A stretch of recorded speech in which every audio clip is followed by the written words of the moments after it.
ओम सभी आर्यवीरों को नमन।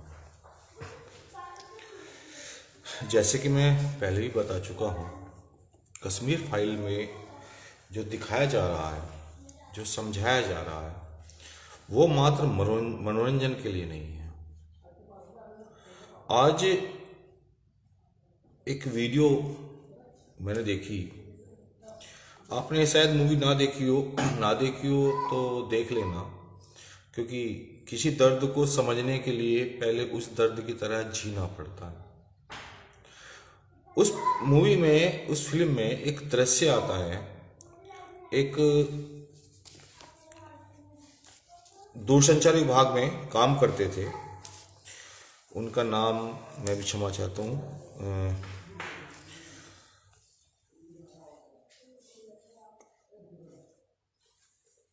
नाम दिमाग से निकल गया मेरे। तो वे दूरसंचार विभाग में काम करते थे, तो वहाँ कश्मीर में रहते थे। उनके पड़ोसी ने सूचना दी कि फला व्यक्ति एक चावल के टैंक में बंद है, उन्होंने अपना आप को छुपा लिया है। तो मुस्लिम लोगों ने आकर उसमें उसको हत्या कर दी और उसके खून से सने हुए चावल उसकी पत्नी को खाने के लिए बोला। तो उसी संबंध में एक वीडियो वायरल हुई थी अभी मूवी के, जब देख रहे थे, तो वहाँ पे जो लड़की है, जो जिसका हस्बैंड मरता है, बाद में उसको चावल खिलाए जाते हैं, उसका भाई भी वहीं पर ही था। अब आप समझ सकते हैं कि अपनी बहन को इस रूप में देखकर, या उसके अपनी जीजा की मौत को अब लाइव की तरह देखकर उस पर क्या गुजर रही होगी। ये घटना मात्र पिक्चर देखने की जैसी नहीं है, ये घटना है हमें समझने की, ये घटना है विचारों को समझने की। कांग्रेस ने जो किया, उससे हमारे देश का विनाश हुआ, हमारी संस्कृति का विनाश हुआ। एक शब्द उत्पन्न होता है सेकुलरिज्म, अर्थात धर्मनिरपेक्षता। ये एक ऐसा शब्द है जिसने पूरे भारत को हिला के रख दिया। अगर अफजल गुरु कहीं बम फोड़ता है तो आपको बोलना नहीं है। क्यों नहीं बोलना है? क्योंकि आप धर्मनिरपेक्ष हो जाओगे। अगर बंबई में आतंकवादी हमला होता है तो आपको बोलना नहीं है। क्यों? क्योंकि आप धर्मनिरपेक्ष हो जाओगे। जब भी विशेष संप्रदाय अर्थात अल्पसंख्यक समुदाय के विषय में कहीं बोलने की बात आती है तो मीडिया, नेता और हम, खास तौर से हम स्वयं भी चुप हो जाते हैं, क्योंकि धर्मनिरपेक्षता का ठप्पा लग जाएगा। लेकिन कब तक हम चुप रहकर अपनी वीर्य, अपने पुरुषार्थ को नामर्दी के रूप में बदलते रहेंगे? हम उस देश के निवासी हैं जिस देश में द्रौपदी के चीरहरण का बदला लेने के लिए संहार हुए, जिसमें महिलाओं का सम्मान के लिए सर काट दिए गए। हमारे अंदर उन पूर्वजों का खून है जिन्होंने अपनी मर्यादाएं, अपनी संस्कृति को बचाने के लिए युद्ध किए। किंतु हम आज सत्य बोलने और सत्य को ग्रहण करने का भी साहस नहीं करते।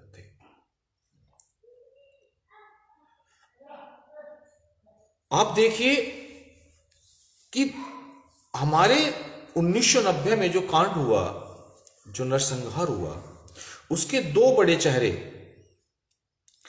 यासीन मलिक और बिट्टा कराटे उर्फ फारूक अहमद, ये दो बड़े चेहरे हमारी कांग्रेस सरकारों में बाइज्जत बरी कर दिए गए। मैं इसमें सरकार का नाम सिर्फ कांग्रेस का इसलिए ले रहा हूं प्रथम, क्योंकि शुरुआत जहां से होती है उनका नाम लेना भी अनिवार्य होता है। बरी कर दिए गए, यहां तक कि यासीन मलिक को एक बहुत ही प्रभावी न्यूज चैनल पर आपकी अदालत में बुलाकर उनका इंटरव्यू लिया गया। ये दोनों के दोनों एक संगठन है JKLF, उसके चेयरमैन भी रहे हैं। ये बात बीजेपी भी जानती है, ये बात कांग्रेस भी जानती थी। अब आ जाते हैं पिक्चर के बाद या पिक्चर से पहले। मैं मानता हूं चलो सरकारों ने पिक्चर से पहले कुछ नहीं किया, लेकिन अब आवाम को पता चल चुका, अब जनता को पता चल चुका है।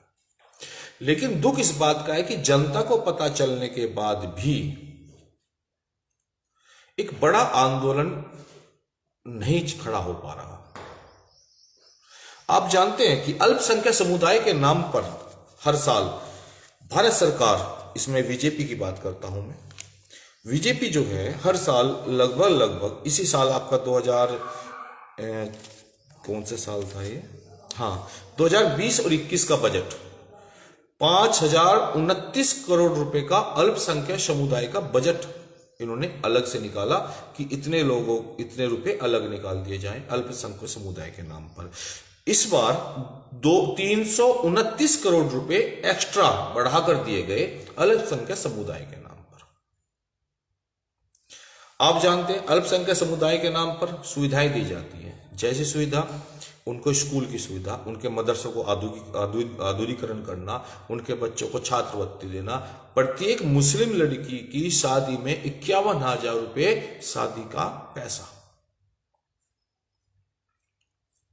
हिंदू राष्ट्र में जहां बहुत संख्या हिंदू हैं, जहां हिंदू संस्कृति है, जिनकी वोटों से सरकारें बनती हैं, उन्होंने आज तक हमारे स्वामी महर्षि दयानंद सरस्वती के द्वारा चलाए गए या आर्य समाज जो बनाया, संगठन बनाया था, उनके द्वारा संचालित गुरुकुलों के आचार्यों को आज तक छात्रवृत्ति तो छोड़िए, ये तक नहीं पूछा कि क्या आप लोगों को भोजन सही समय पर मिलता है।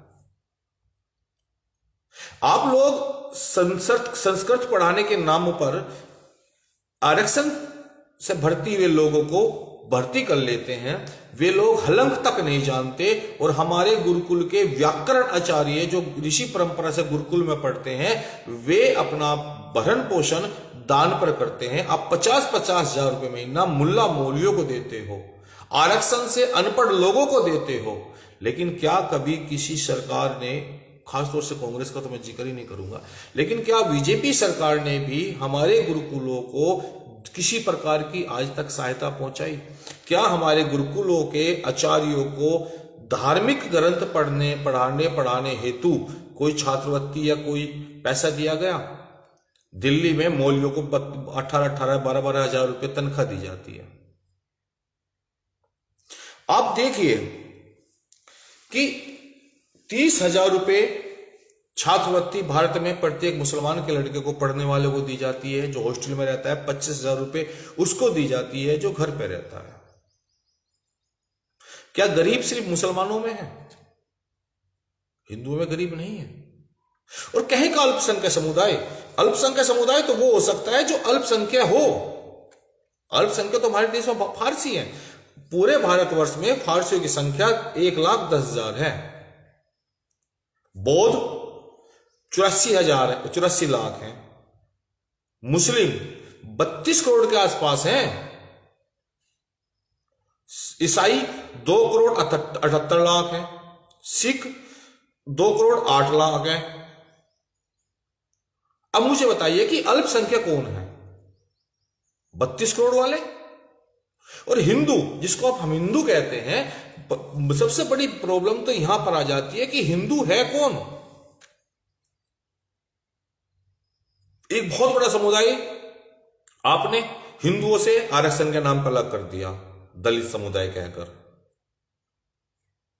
तो आज हिंदू की परिभाषा भी आप हमें बता दीजिए।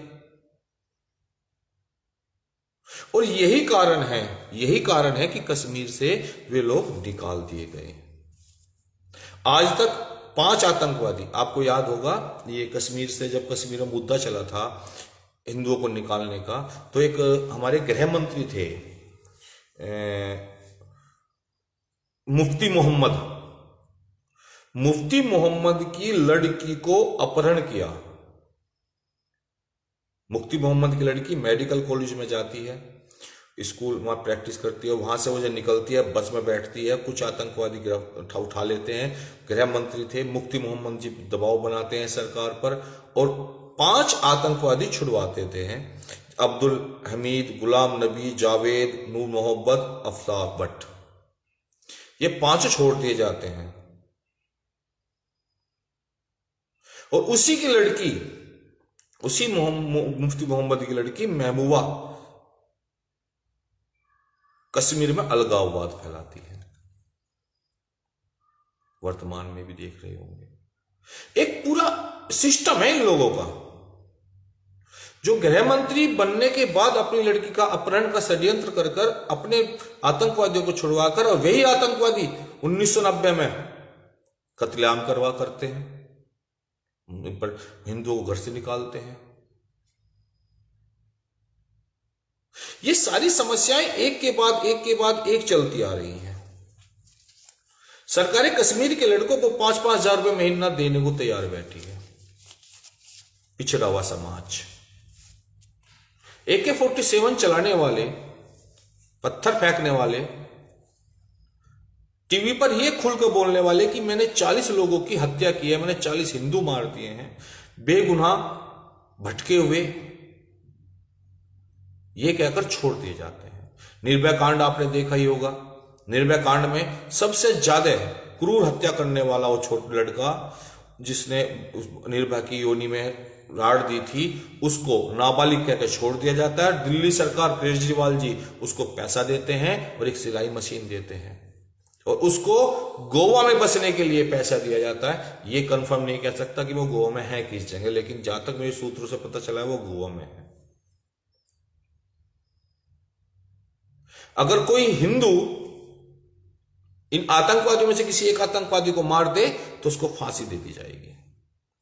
धर्मनिरपेक्षता, और ये धर्मनिरपेक्षता का खेल महात्मा गांधी ने खेला, बंटवारा किया।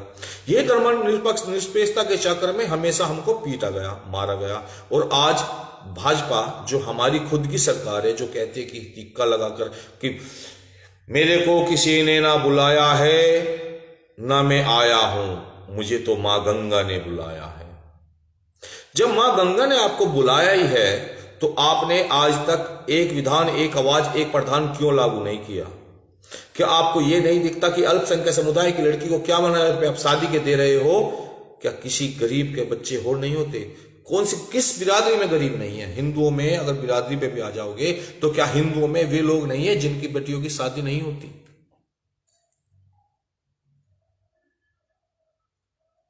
और सबसे बड़ी बात, अहम बात यह है कि कश्मीर की मूवी देखने के बाद जो दर्द, जो आक्रोश आज जनता में है, मैं दिल से चाहता हूं कि ये एक आंदोलन बने, क्योंकि सरकार की आंख खुले और एक विधान, एक आवाज, एक प्रधान का कानून तो लागू हुई। खास तौर से जो कश्मीरी पंडित रातों रात अपने घर बार छोड़कर, जो हिंदू घर बार छोड़कर वहां से आए थे, एक जांच कमेटी बने और जिन जिन लोगों की जहां जहां जमीनें थी उनको उन मुसलमानों से खाली कराई जाए, और जिन मुसलमानों पे है उन पे मुकदमा चलाया जाए, चाहे धर्मनिरपेक्षता के नाम पे कितने भी मीडिया ड्रामा करे। क्योंकि राज्य दंड से चलता है, कानून से चलता है, सेकुलरता से और लोकतंत्र से नहीं। लोकतंत्र का मतलब यह नहीं कि आप किसी के दर्द को समझो नहीं और उस पर गाली दो। आप कहो कि बहुत पैसा कमा रही है फिल्म, जितना करोगे उतना पैसा कमाएगी, पैसा कमाने के लिए फिल्म बना दी। वो एक अलग मैटर है, फिल्म पैसा बनाने के लिए कमा दी कि पैसा आएगा। उसको नहीं पता था कि पैसा आएगा नहीं आएगा, और वो पैसा आएगा तो कहां यूज होगा, ये भी एक गर्भ है में दबा हुआ है। क्योंकि उसमें अनुपम खेर खुद एक कश्मीरी पंडित है, वो कश्मीरी पंडित जिसने हमेशा कश्मीरी हिंदुओं के लिए आवाज उठाई है, जिसने खुद अपनी बहनों की इज्जत लूटती हुई देखी है, वो कश्मीरी पंडित है। तो ऐसा नहीं कह सकते आप। और जो कहता है वो दंड का अधिकारी है, और दंड देने का अधिकार अगर राजा के पास नहीं होता तो वो धर्मगुरु और आचार्यों के पास होता है। धर्मगुरु और आचार्य अपने अनुयायियों, अपनी प्रजा को मार्गदर्शन दें, और मार्गदर्शन देने के बाद में इस भारत का अब एक नवा निर्माण करें। क्योंकि अभी आपने एक खबर सुनी होगी, बंगाल में, पश्चिम बंगाल में 10 लोगों को जिंदा जला दिया गया। कोई सब 12 का आंकड़ा बता रहे हैं, कोई 10 का, ये मैं निश्चित नहीं कह सकता, लेकिन मैं 10 ही कहूंगा क्योंकि समाचार में मैंने 10 सुना है। 10 लोगों को जिंदा जला दिया गया। और आपको जानकर ताज्जुब होगा कि जलाने वालों को दंगाई कहा जाता है, जबकि वे जलाने वाले मुस्लिम और जलने वाले हिंदू हैं। एक आदिवासी, एक जनजीवन जो जीने वाले लोग होते हैं, वे लोग हैं 10, और वे अपने गांव छोड़कर भाग गए।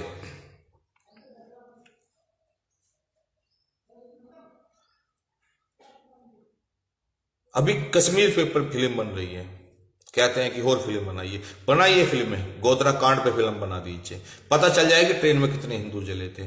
पश्चिम बंगाल में जो आज 10 लोग जिंदा जले हैं, उन पे फिल्म बनाइए, क्योंकि फिल्म बननी आवश्यक है। और मैं तो कहता हूं कश्मीर पे एक फिल्म नहीं, क्योंकि कश्मीर में 5 लाख हिंदुओं के साथ जो घटना घटित हुई, हर घर की एक कहानी है, हर घर में एक दर्द छिपा हुआ है। वो जो जख्म था ना, कुछ लोग कहते नहीं जख्म को उखेड़ रहे हो, उदाड़ रहे हो, जख्म भरा नहीं था, कोई जख्म नहीं भरा था। उस जख्म पे हवा पानी लगकर वो सूख गया था, अंदर पस थी उसमें जो चक चक चक टप टप टप करती थी। अब वक्त आ गया है उस जख्म को साफ साफ करके दवाई लगा के इसको ठीक किया जाए, क्योंकि लोग मरे नहीं है 1990 वाले, जिंदा हैं। कुछ लोग कहते हैं कि पुरानी यादों को क्यों उखाड़ रहे हो, क्योंकि इतिहास ही बताता है कि भविष्य कैसा होगा। इतिहास से जो व्यक्ति सबक नहीं लेते वो वर्तमान कभी सही नहीं करते, और जो वर्तमान सही नहीं करते उनका भविष्य कभी सही हो ही नहीं सकता। आज इस मूवी को देखकर 2 चीजें होना बहुत आवश्यक है। प्रथम, ये अल्पसंख्यक समुदाय के नाम पर जो ठगी हो रही है, जो 500 हजार करोड़ों का बजट पेश हो रहा है, ये बंद हो। इस देश में कोई अल्पसंख्यक समुदाय नहीं है, कोई हिंदू नहीं है, कोई मुस्लिम नहीं है, कोई सिख नहीं है। सबके लिए एक विचारधारा, शिक्षा की, और एक तरह समान रूप से सबको सुविधाएं हो। मोदी जी कहते हैं ना, सबका विकास सबका साथ। ये 588 करोड़ रुपए दे रहे हैं, ये सबका साथ सबका विकास कहां गया?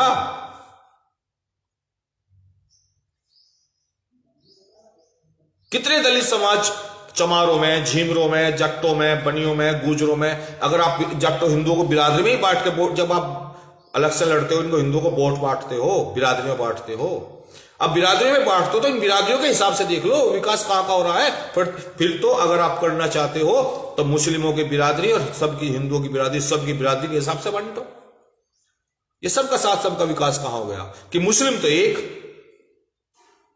हिंदू जाट गुज्जर चमार, और ये कौन करता है? आप लोग, नेता लोग। और फिर कहते हैं सबका साथ सबका विकास। मौलियों को पैसे दे देती है आपकी कोई दिल्ली सरकार, केंद्र सरकार चुप बैठी है।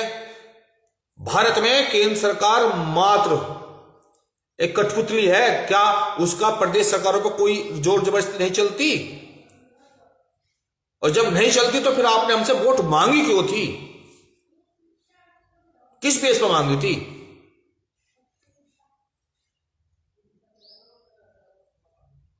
क्या केंद्र सरकार का कोई कर्तव्य नहीं है? आज अगर मोदी जी, योगी जी, क्षमा चाहता हूं योगी जी उत्तर प्रदेश में, अगर मोदी जी सरकार में हैं तो हिंदुत्व के बल पर हैं, अल्पसंख्यकों के बल पर नहीं। अगर आज भी इस आक्रोश को देखते हुए उन्होंने कश्मीर के ऊपर कोई कड़ा एक्शन नहीं लिया, उन लोगों की जमीनें जायदाद, उनके घर, वे सब सरकारी नौकरियों पे थे, सब अच्छे संपन्न थे, अपने कर खा रहे थे, वे टोपी वालों की तरह पेंशन नहीं लगा रहे थे, वे शिक्षित थे। कितने लोग, 5 जितने हिंदू कश्मीर से निकले हैं, कितने लोग आतंकवादी बने हैं? उनमें से एक भी आतंकवादी नहीं बना, क्योंकि वे सब शिक्षित थे। इन जानवरों ने पढ़े लिखे लोगों को निकाल के फेंका। ये राजा का कर्तव्य होता है, और राजा का कर्तव्य होता है कि जो साधु संत, जो अच्छे विचार वाले लोग होते हैं, उनसे राक्षसों की रक्षा करे और उन राक्षसों का संहार करे।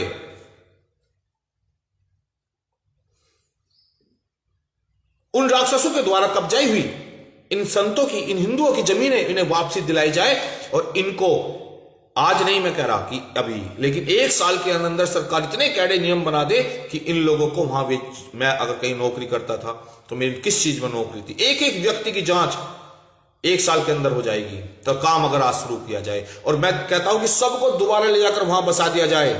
ये आपका घर था, ये आपकी जमीन थी, कोई भी हो, माल रट बाहर निकाल। वे कहेंगे हमने तो खरीद दिया बाद में, निकल। खरीद कहां से ली? जो आदमी अपनी बेटी को रात को पल्ले में छुपा कर भाग रहा है, वहां जमीन बेचेगा? जो रातों रात जो आपको वहां से भगा रहे हैं, वे आपकी जमीन खरीदेंगे? आप सोचिए, आप थोड़ी सी बात सोचिए। वे कहते हैं कि हमने जमीन खरीदी। कौन सी जमीन खरीदी भाई? आप तो जबरदस्ती उनको भगा ही रहे थे। कहां से जमीन खरीद लोगे? क्यों खरीदेंगे वे जमीन जो फ्री में मिल रही है? उनके मुसलमान कहते हैं, उनके मौलवी कहते हैं कि हमारी संख्या बढ़ जाएगी, हिंदुओं के जो गैर मुस्लिम लोग हैं उनकी जमीनें जायदादें, उनकी स्त्रियां हमारे लिए ही तो हैं। तो वे क्यों खरीदेंगे आपकी जमीनें जायदादें?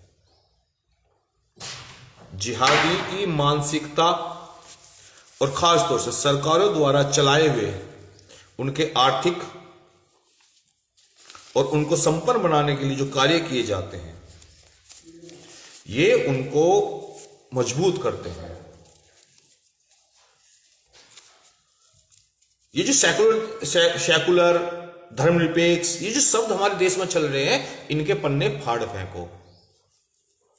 और एक ध्यान रखना, अगर जिंदा रहना है तो आवाज उठानी सीखो, क्योंकि ये कलयुग है और इस कलयुग की एक महाभारत है। इस महाभारत का एक कुरुक्षेत्र रच चुका है। और सबसे बड़ी बात, इस कुरुक्षेत्र में कोई अर्जुन या कृष्ण अलग नहीं है। इस कुरुक्षेत्र में अर्जुन भी आप हैं और कृष्ण भी आप हैं। ये आपका युद्ध है। ये युद्ध आपने निमंत्रण दे के नहीं बुलाया, ये युद्ध आपके घर पे स्वयं आया है और आपके घर की घंटी बजा रहा है। अब युद्ध लड़ोगे या नहीं लड़ोगे, ये निर्णय आप नहीं ले सकते, क्योंकि इस निर्णय का लेने का समय निकल चुका है। अब तो सिर्फ एक ही बात बची हुई है कि या तो आप अपनी गर्दन झुका के कटा लो, या लड़ते हुए मर जाओ या मार दो। महाभारत में एक श्लोक है, उसका अर्थ है कि क्षत्रिय जो युद्ध करता है, जो धार्मिक है, उसके लिए वीर गति को प्राप्त होकर स्वर्ग में जाना सबसे आसान है। इससे आसान कोई रास्ता नहीं होता। वेद, यज्ञ, पूजन, पेड़ लगाना, दान देना, संध्या करना, इनके द्वारा भी आप स्वर्ग में जा सकते हो। लेकिन अगर युद्ध धर्म के लिए युद्ध करते हुए अगर आप मारे जाते हो, तो आप उनकी तरह ही स्वर्ग में चले जाते हो।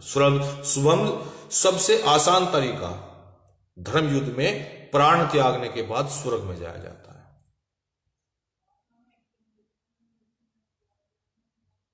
दोबारा कोई कश्मीर, दोबारा कोई पश्चिम बंगाल ना बने, क्योंकि जहां आप हो यह कार्य आपके आसपास चल रहा है। तो युद्ध को पहचाने, मरना तो है ही है। अगर युद्ध करोगे, हौसला दिखाओगे, तो शायद बहुत ज्यादा चांस है कि आप अपने बच्चों को अच्छा राज्य देके जाओगे। अगर गर्दन झुका लोगे तो कट जाओगे। यह निर्णय आपको करना है। कश्मीर के प्रत्येक हिंदू को उसकी जमीन, उसका घर, उसकी इज्जत दोबारा वापसी होनी चाहिए। और इसके लिए चाहे हमको कुछ भी करना पड़े, क्योंकि अगर हमने कश्मीर के अंदर उन हिंदुओं को उनका अधिकार, उनकी जमीनें जायदाद दिला दी, तो आप देखना, मैं इस बात का वचन देता हूं, क्योंकि निष्कर्ष निकालना आप स्वयं देखना कि प्रत्येक प्रदेश में जिहादियों की नाक नीची हो जाएगी और वे आपकी जमीन जायदाद नहीं कब्जा पाएंगे। इसी के साथ मैं आपसे आज्ञा चाहता हूं और आशा करता हूं कि प्रत्येक आर्यवीर इस बात पे चिंतन करेगा और एक संघर्ष, एक आंदोलन की तैयारी करेगा, मन में, फिर विचार में और फिर धरातल पर। इसी के साथ वंदे मातरम। जय हिंद, जय हिंदुस्तान।